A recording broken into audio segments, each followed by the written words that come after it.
చెప్పండి బ్రదర్, ఎలా ఉంది ఈ చెట్ల పొంటి తిరుగుతుంటే? మంచిగా ఉందా అన్న? నీకు ఫస్ట్ గా నేను ఒక్క విషయం చెప్దాం అనుకుంటున్నా అన్న. నాది కరాలపాడు గ్రామం అన్న. నువ్వు మ్యాప్స్ లో కొట్టినా గానీ ఎలాంటి నా గ్రామం పేరు రాదు. ఎందుకంటే నేను చాలా కొండ ప్రాంతం నుంచి, కొండకి నాకు కేవలం 2 కిలోమీటర్లు మాత్రమే. ఈ ప్రభుత్వం చెప్పింది ఏంటి? గ్రామీణ పేద విద్యార్థులకి జాబులు ఇస్తా అని చెప్పింది. జాబులు ఇస్తుందని నేను చెప్తే మా అమ్మ నాన్న ఒప్పించి, అన్న నాది బీటెక్ అయిపోయింది, కానీ నాకు ఈ కార్పొరేట్ కంపెనీలు తెలియక నేనేం చేశాను, గవర్నమెంట్ జాబ్ అయితే మనకు వస్తుందేమో అనేసి గ్రామీణ ప్రాంతం నుంచి నా బుక్కులు చదువుకొని నేను హనుమకొండ అనే నగరానికి వచ్చా. అక్కడ కూర్చొని గత 3 సంవత్సరాలుగా నేను చదువుతూనే ఉన్నా. చదువుతూ ఉంటే అక్కడ నాకు తెలిసింది ఏంటంటే, నేను బీటెక్ నుంచి వచ్చాక నా బ్యాక్గ్రౌండ్ సోషల్ బ్యాక్గ్రౌండ్ కాదు, నాది maths background. Proper social background ఉంటేనే నాకు జాబ్ వస్తుందని నాకు అర్థమైంది. దాని తర్వాత నేను ప్రాపర్గా చదువుకుంటూ నేను మంచి మార్క్స్ తెచ్చుకున్నా. నాకు పోయింది 0.5తో పోయింది. నాది కూడా కమ్యూనిటీ వచ్చేసి ఎస్సీ 121.5 వచ్చింది. నాకు తెలంగాణలో 33 డిస్టిక్లో ఒక్క 32 డిస్టిక్లో జోగులాంబ గద్వాల్లో తప్ప అన్ని డిస్టిక్లో నాకు జాబ్ వచ్చే ఛాన్స్ ఉంది. నేను అన్ని చెక్ చేసుకున్నా, అప్లై చేసుకున్నా. కానీ నేను అంత గ్రామీణ ప్రాంతం నుంచి వచ్చినా కానీ ఈ రోజు నాకు జరిగేది ఏంటంటే, నాకు ఇంకా అర్థం కాని విషయం ఏంటంటే, ఇంతకు ముందు మా నిరుద్యోగుల కోసం, నాకు ఇది హనుమకొండ వచ్చాకే తెలిసింది, మా నిరుద్యోగుల కోసం నాకు తెలిసింది ఏంటంటే కాంగ్రెస్ ప్రభుత్వం కష్టపడుతుందని చెప్పారు. దాని తర్వాత ఆ కాంగ్రెస్ ప్రభుత్వాన్ని మేము సపోర్ట్ చేసాం. రియాలిటీలో నాకు కాంగ్రెస్ ప్రభుత్వానికి ఓటేయడం అస్సలు ఇష్టం లేదు. ఎందుకంటే ఇందిరాగాంధీ గురించి నేను సోషల్లో చదువుకున్నప్పుడు నాకు అనిపించింది, ఈ రోజు మా నిరుద్యోగుల కోసం ఒక బీజేపీ కానీ, ఒక ఎంఐఎం కానీ, ఒక బీఎస్పీ కానీ ఎలాంటి పార్టీ మా ముందుకు వచ్చి మాట్లాడలేదు. అది ఎంత బాధ అంటే, మీరు బిఫోర్ ఎలక్షన్స్ ముందు మా దగ్గరకు వచ్చారు, మాట్లాడారు. ప్రతిసారి మమ్మల్ని ప్రతిసారి ఉద్యమంలోకి రండి, మీరు లైబ్రరీలో కూర్చుంటే పని కాదు. లైబ్రరీ నుంచి మమ్మల్ని తీసుకెళ్లిన రోజులు ఉన్నాయి. లైబ్రరీని ఆఫ్ చేశారు. ఆఫ్ చేసి 1 గంట మీరు బయటకు వచ్చి రోడ్ల మీద కూర్చోండి, కాంగ్రెస్ గెలిపించామని చెప్పారు. నాయకులు అందుబాటులో ఉన్నారా? ఎవ్వరు లేరన్నా, ఎవ్వరు లేరు. అన్న మీకు ఒకటి చెప్పాలంటే, అక్కడ అంబేద్కర్ చౌక్ అని మీకు ఉంటది హనుమకొండలో, మీకు అందరికీ తెలుసు. దాని పక్కనే లైబ్రరీ ఉంటది. మేము అందరం లైబ్రరీలో కూర్చొని చదువుతాం. అక్కడ అన్న కూడా ఉండు, అన్న కూడా లైబ్రరీలో కూర్చొని చదివేవాడు. అన్న కూడా మమ్మల్ని గ్రూప్ 4 అప్పుడు కూడా 2 మార్క్స్ ఉన్నప్పుడు పిలిచాడు, తీసుకెళ్లాడు. మేము చాలా కష్టపడ్డాం, చాలా కాంగ్రెస్ కోసం కష్టపడ్డాం, మా ఉద్యోగాల కోసం కష్టపడ్డాం. ఈరోజు మాకు ఉద్యోగం లేదు. మా ఉద్యోగాల కోసం ఈ అడవిలో మాకు తిరగాల్సిన అవసరం ఉంది. మేము లైబ్రరీలో కూర్చొని చదువుకోవాల్సిన విద్యార్థులు మేము. ఈ రోజు మేము రోడ్డు ఎందుకు ఎక్కాం? మీరేమన్నారు? న్యాయం జరగకపోతే అసలు అడగండి, ఒక మాట చెప్పండి చాలు, మీ ఇంటికే న్యాయం వస్తుందని చెప్పారు. ఈ రోజు మీ ఎదురుగా వచ్చినా కానీ మాకు న్యాయం లేదు. నువ్వు ఇక్కడ ఈ అడవిలో ఉన్నావు, మరి ఇంటి దగ్గర న్యాయం ఉందో చూడిపో. మరి ఇంటికి వస్తా అన్నది కదా అన్న. నేను నిజం చెప్పాలంటే మా అమ్మ నాకేం చెప్పింది, నాన్న నువ్వు బీటెక్ చదువుకు అన్న. నాకు 91% అన్న బీటెక్ లో. నేను సివిల్ ఇంజనీరింగ్, నాకు 91% వచ్చింది. నేను అనుకున్నా, నేను కొడితే ప్రభుత్వ ఉద్యోగాన్ని కొట్టాలి అనేసి నేను ఆ విషయాన్నే వదిలేసి, నా ఇంజనీరింగ్ విషయాన్నే వదిలేసి నేను పక్కకు వచ్చి డివేట్ అయిపోయి, అన్న నాకు 240 మార్కులు వచ్చినాయి అన్న ఎస్ఐలో. 200 ఇక్కడ 199 మార్కులకే ఎస్ఐ జాబ్ వచ్చింది. నాకు 240 మార్కులు వచ్చినా కానీ జాబ్ రాలేదు. నేనేం చేయాలన్నా? సరే నాకు ఎస్ఐ రాలేదు అనుకున్నాను. దాని తర్వాత దాంట్లో పోస్టులు తక్కువ అని చెప్పారు. నాకు అవగాహన లేదు, ఇంకోసారి నేను కొడదాం అనుకున్నా. కానీ నేను మళ్ళీ కానిస్టేబుల్కి వచ్చి ప్రిపేర్ అవుతుంటే, అన్న నేను ఇప్పుడు ఇంత వెయిట్ ఉన్నానా? నేను దాదాపు 78 కేజీలు ఉండేవాడినన్న. 64 కేజీలకు వచ్చి నేను 75 మార్కులు కొట్టా. 75 మార్కులు కొట్టి ఈ రోజు నాకు మినిమం దాన్ని ఏమన్నారు, సరే సివిల్ ఏఆర్ అనేది నాలెడ్జబుల్ పోస్టు, టిఎస్ఎస్పి అనేది మీరు ఉరికితే వచ్చే పోస్ట్ రా బాబు, మీకు శారీరక దృఢత్వం ఉండాలని చెప్పారు. మీ శారీరక దృఢత్వంతో విద్యార్థులంగా వ్యవసాయ కుటుంబం నుంచి వచ్చిన వాళ్ళం మేము కొట్టామన్నా. ఈ రోజు అంత కష్టపడ్డా కానీ అన్న 52 మార్కులకి జాబ్ వస్తుంది అన్న. నాకు 121 అన్న. 52 మార్కులకి 121 మార్కులకి ఎంత అన్నా? నేను అతని కంటే 2 మార్కులు ఎక్స్ట్రా ఉన్నా.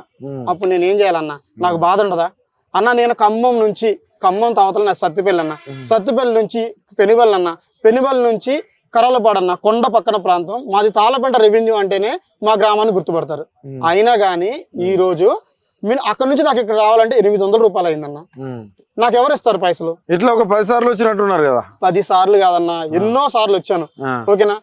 ట్రైన్ అన్న, నిజం చెప్తున్నా, ట్రైన్ లో టికెట్ తీసుకోకుండా వస్తున్నా, నా దగ్గర పైసలు లేక. అదేనా నా పరిస్థితి అన్న.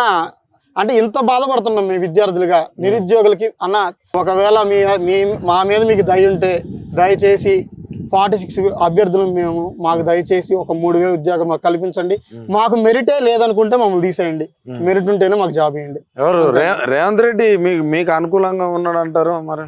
అన్న రేవంత్ రెడ్డి అన్న కదన్న మాకు చెప్పింది, అరే బాబు నువ్వు గ్రామాల్లో, అరే నువ్వు ఇక్కడుండి ఏం చేస్తావు, ఈ అశోక్ నగర్ లో ఏం చేస్తావు, ఈ హనుమకొండలో ఏం చేస్తావు, విలేజ్ లోకి వెళ్ళు మాట్లాడు, అరే మీ వాళ్ళని మార్చు అని చెప్పాడన్న. మేము విలేజ్ లోకి వెళ్ళాం, మార్చాం.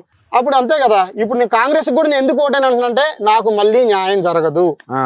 800 పెట్టుకొని ఎన్నిసార్లు రావాలి అంటే నేను 10 సార్లు వచ్చి 8,000 రూపాయలు. మా అమ్మ మా నాన్నకి నువ్వు అన్న ఫ్రీ బస్ ఇచ్చావని చెప్తున్నా అన్న. మా అమ్మ కొండ ప్రాంతంలో ఉంటది, మా ఊరికి బస్సే రాదన్నా, నాకెందుకన్నా ఫ్రీ బస్సు? మీ మమ్మీకి 6,000 మిగులుతున్నాయట. ఎక్కడొస్తాయన్నా? మా అమ్మకి 6,000 ఆదాయమే లేదన్నా. 6,000 పట్టుకుని ఆర్టీసీలు ఎక్కడ తిరుగుతుంది? 6,000 ఆదాయం. మీ అమ్మ ఆర్టీసీలో తిరగడం వల్ల 6,000 రూపాయలు మిగులుతున్నాయి. మా అమ్మ మిర్చి కొనికి పోతుందన్నా, మా అమ్మకి వచ్చేది 200 రూపాయలు. అమ్మ నేను పోవాలమ్మా అనేసి ఆయన అడిగితే, మా అమ్మని అడిగితే, బిడ్డ నీకు 1000 రూపాయలు కావాలి అంటే నేను వారం రోజులు పనికి పోవాలని చెప్పిందన్న. మరి నేనేం చేయనన్నా? నేను చదువుకోనా? మా అమ్మతో పాటు పనికి పోనా? అన్న ఒకటి చెప్తున్నా, మీరు ఇక్కడ కార్పొరేట్లు ఎన్నైనా ఉండొచ్చు, హైదరాబాద్ లో వెల్ సెటిల్డ్ అయి ఉండొచ్చు, 30,000 40,000 రూపాయలు సాలరీ తీసుకోవచ్చు సాఫ్ట్వేర్ వాళ్ళందరూ. మేము గ్రామీణ ప్రాంత విద్యార్థులం, కేవలం గవర్నమెంట్ జాబుల కోసం కష్టపడతా ఉంటాం. గవర్నమెంట్ జాబే మా ధ్యేయంగా మేము కష్టపడతా ఉంటాం. ఇప్పుడు మేము ఇంకా మా బుక్స్ కూడా అన్న, లైబ్రరీలో బుక్స్ ని మేము తీసుకొని 150 రూపాయలు కొడితే మాకు బుక్ ఇస్తారన్న. అది వారం రోజుల్లో మేము తిరిగి ఇచ్చేయాలి. మళ్ళీ ఆ బుక్ ని ఆ వారం రోజులు ఆ బుక్ చదువుకోవాలి. దాని తర్వాత వారం తర్వాత బుక్ చదివే పని ఉండదు. ఆ బుక్ ఇస్తేనే మళ్ళీ మాకు ఇంకా వేరే బుక్ ఇస్తారు. అంటే ఆలోచించండి, ఎంత దయనీయ పరిస్థితులు మేము ఉన్నాం. ఆలోచించండి, మా పరిస్థితిని అర్థం చేసుకోండి. మీరు అన్నారు పేద ప్రజల కోసం మేము వచ్చాను. నేను ఒక షెడ్యూల్ క్యాస్ట్ అన్న షెడ్యూల్ క్యాస్ట్ లో ఉండి నేను ఓపెన్ లో మార్క్స్ తెచ్చుకున్నా, నాకైనా జాబ్ రాలేదు. ఈ రోజు ఇక్కడ రావడానికి కారణం ఏంటి?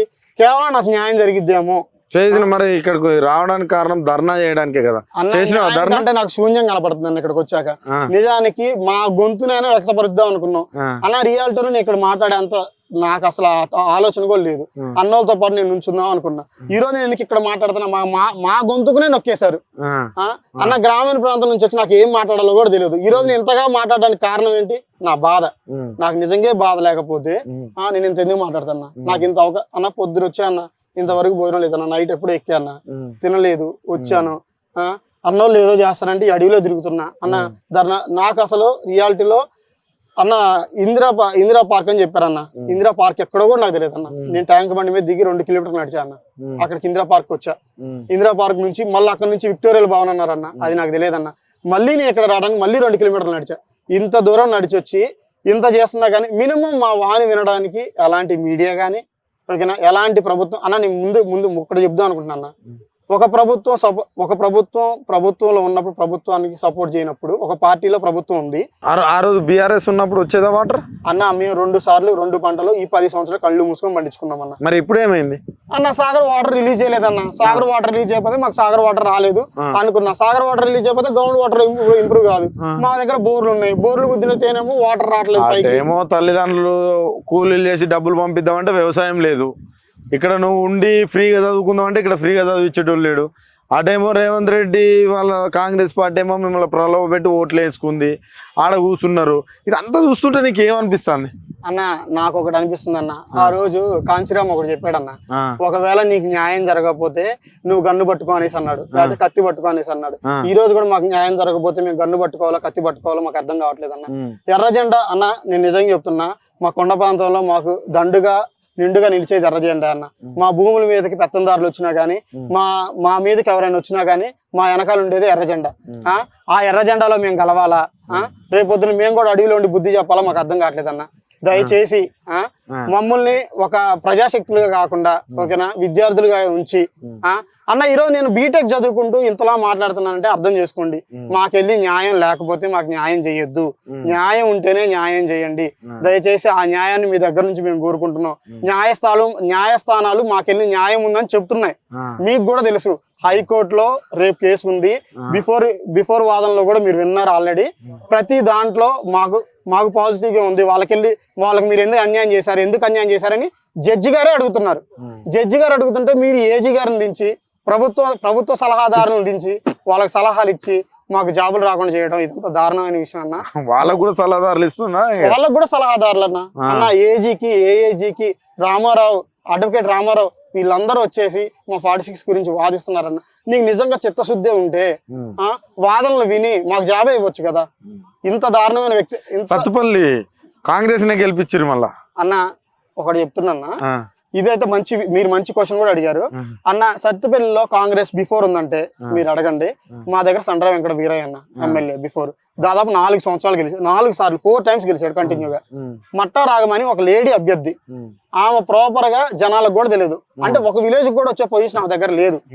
కానీ కేవలం 46 కోసమే ఇప్పుడు మేము ఆ 46 కోసమే ఆమెను మేము గెలిపించామన్నా. మా యువత అంతా మేము అక్కడ ఓట్లు ఇప్పుడు అన్న ఎక్కడ కలుస్తుంది అన్న. ఆమె అసెంబ్లీలో పోయి లాస్ట్ లో ఎక్కడ కూర్చొని నిద్రపోతుంటే మేమేం చేసామన్నా. ఆమె ఫోన్ చేస్తే పిఏ ఎత్తుతాడు, పిఏ ఎత్తి మేడం బిజీగా ఉంది సార్ అని చెప్తారు. ఎక్కడ బిజీగా ఉంటుంది అన్న? నువ్వు సింగరేణి బుగ్గులో ఒక టన్నుకు వచ్చేసి 100 రూపాయలు తీసుకునే దగ్గర బిజీగా ఉన్నావు అన్న. మాకు మాత్రం న్యాయం చేయట్లేదు అన్న. కాంగ్రెస్ ప్రభుత్వం వచ్చిన తర్వాత దళిత బంధు కావచ్చు ఇవన్నీ ఆగిపోయినాయి అంటున్నారు. నీళ్ళు ఇస్తున్నారట, రైతు బంధు ఇస్తున్నారట, అన్ని ఇస్తున్నారట.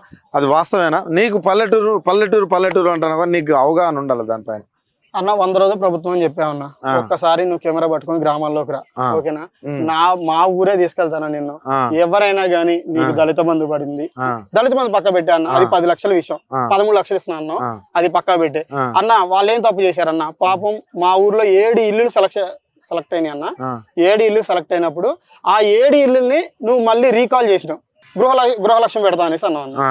పెడతానన్నావు, ఇంతవరకు గృహాలే రాలేదు. పాపం వాళ్ళు ఇల్లు పీకేసి ఇంటి వెనకాల ఇల్లు వేసుకున్నారు. వాళ్ళు ఎలా ఉండాలన్నా? ఇది సమ్మర్, వాళ్ళు రేకుల షెడ్ లో ఉండాలి. నువ్వైతే ప్రజాభవన్లో ఏసీ వేసుకుని కూర్చున్నావు, మరి సమ్మర్ రేకుల షెడ్ లో ఎవడు కూర్చోవాలన్నా? వాళ్ళ బాధ ఉంటుంది. ఇల్లు కట్టించడానికి ముందే ఇల్లు పీకి మీరు వేసుకున్నారు. పాపం వాళ్ళు మళ్ళీ ఏమన్నారు? మేము మళ్ళీ మిమ్మల్ని సెలెక్ట్ చేస్తామన్నా అన్నారు. మళ్ళీ మొదటి నుంచి అంటున్నారు. పాపం ఎప్పటికి రావాలన్నా వాళ్ళకి అన్న.